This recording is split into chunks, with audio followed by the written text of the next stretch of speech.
72 மணி நேர மௌனத்தை கலைத்து ஒரு வீடியோவை வெளியிட்டு உள்ள விஜயும் தன்னுடைய வீடியோவில் கரூரில் மட்டும் எப்படி இப்படி ஒரு சம்பவம், ஒரு அசம்பாவிதம் நடைபெற்றது என்ற கேள்வியை அவர் முன்வைத்துள்ளார்.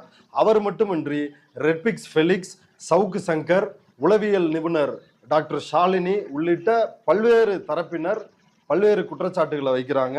குறிப்பாக செந்தில் பாலாஜி 5 நிமிடத்தில் மருத்துவமனைக்கு போனது எப்படி, செந்தில் பாலாஜியால் ஒரு கும்பல் அந்த கூட்டத்திற்குள் அனுப்பப்பட்டு அவர்கள் இந்த கலவரத்தை தூண்டி மரணத்தை ஏற்படுத்தி இருக்கிறார்கள் என்ற ஒரு குற்றச்சாட்டு முன்வைக்கப்படுகிறது. இன்னொரு கும்பல் விஜயினுடைய கூட்டத்தில் நுழைந்து விஜய் ரசிகர்கள் முதுகில் கத்தியால் கிழித்துள்ளதாக ஒரு குற்றச்சாட்டு எழுந்துள்ளது.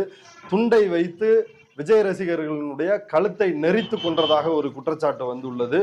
எங்கோ இறந்தவர்களை இந்த கூட்டத்தில் இறந்தது போல கணக்கு காட்டி அவசரமாக உடற்கூறாய்வு செய்து அவர்களை அடக்கம் செய்திருக்கிறார்கள் அப்படின்ற ஒரு குற்றச்சாட்டு வந்திருக்கிறது.